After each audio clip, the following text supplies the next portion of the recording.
Hello everyone! Kamustang lahat? It's Mikel here and welcome back to my channel. For today's video, mag-unbox ako ng mga binili kong special Vanda Orchids from Golden Bloom Orchids.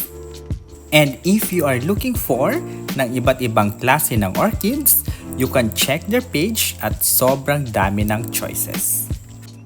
At bago tayo magsimula, gusto ko lang magpasalamat sa aking mga viewers na matiyagang nanonood ng mga current and past videos ko. Maraming salamat. At syempre, sa mga subscribers ko na patuloy na sumusuporta sa aking channel, sobrang salamat po.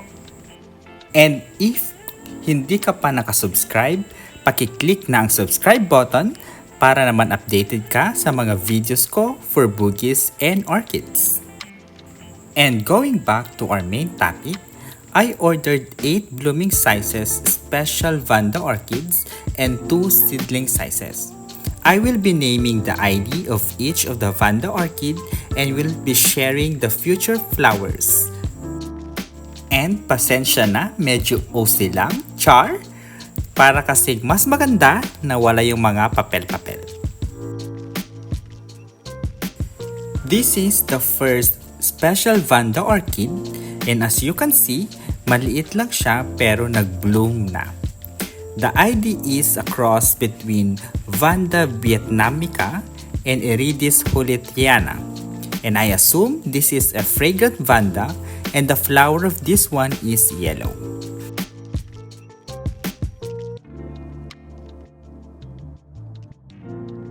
Lately, I am so addicted with aerides type Vanda orchids and I think it is because of the number of flowers na nilalabas niya. Tulad na lamang nitong next Vanda and the ID is aerides falcata var alba crossed with aerides huletiana. And I believe this one is fragrant too and the color is white and I love white colored orchids.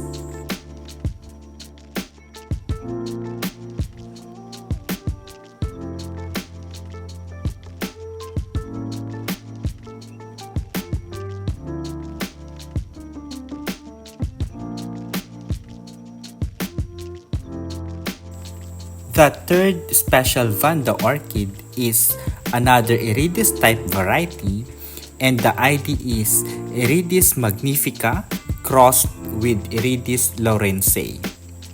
The color of this one is pink and gaya ng sinabi ko kanina, yung flowers ng aerides ay kumpol na sobrang dami and usually mababango sila.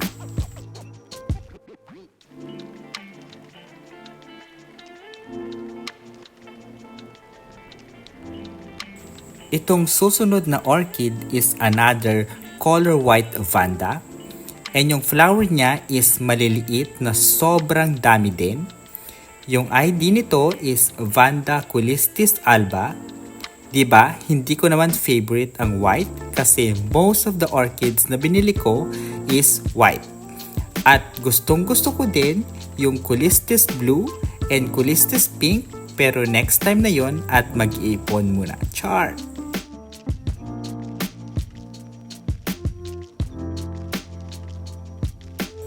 Itong next Vanda is another aerides and the ID is aerides lawrenceae. This is white and pink colored orchid. Yung notable na characteristic ng isang aerides is their leaves parang laylay. And just to share, yung first aerides orchid ko is aerides cotisi na fragrant din.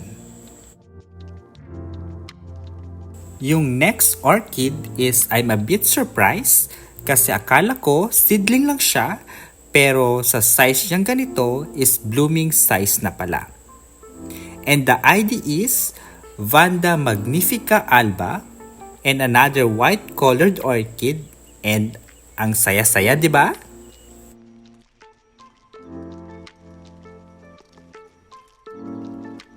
Yung next Vanda is a colored yellow and yung flowers ay maliliit, though wala akong makita sa internet na flowers niya.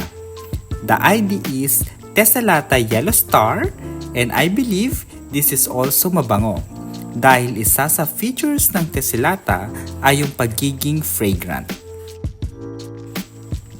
Yung nakikita ko na pictures sa internet is Lamellata Yellow Star, and I don't know if this is the same sa sampoy na Vanda Orchid.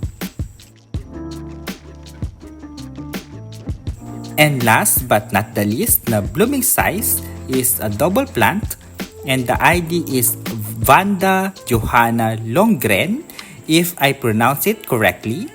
And this is a cross between Vanda Cerulea and Vanda Mimi Palmer. Lately din, gustong-gusto ko ng mga Vanda Orchids na may Cerulea crosses.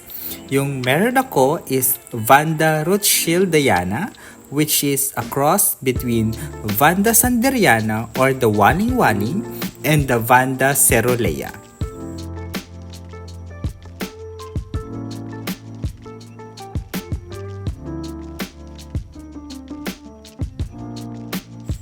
And this one pala yung nawawalang ID tag na kanina ko pa hinahanap na tanggal pala. Lastly, yung mga Dendrobium cakeys na freebies from Golden Bloom Orchids. Thank you! Bumili din pala ako ng 2 Vanda seedlings, and the IDs are Vanda Pachara Delight and Vanda Kyra Green. Yung last na gagawin sa mga binili kong orchids ay dapat diligan ng mabuti kasi dehydrated ang mga ito dahil sa biyahe.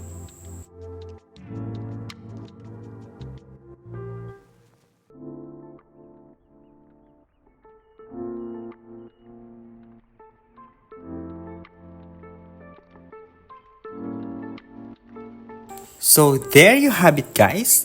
Thank you so much for watching at makakaasa kayo na pagbubutihin ko pang gumawa ng mga relevant videos for orchids. Kaya don't forget to subscribe, stay safe and healthy, and we'll see you in my next videos. Bye-bye!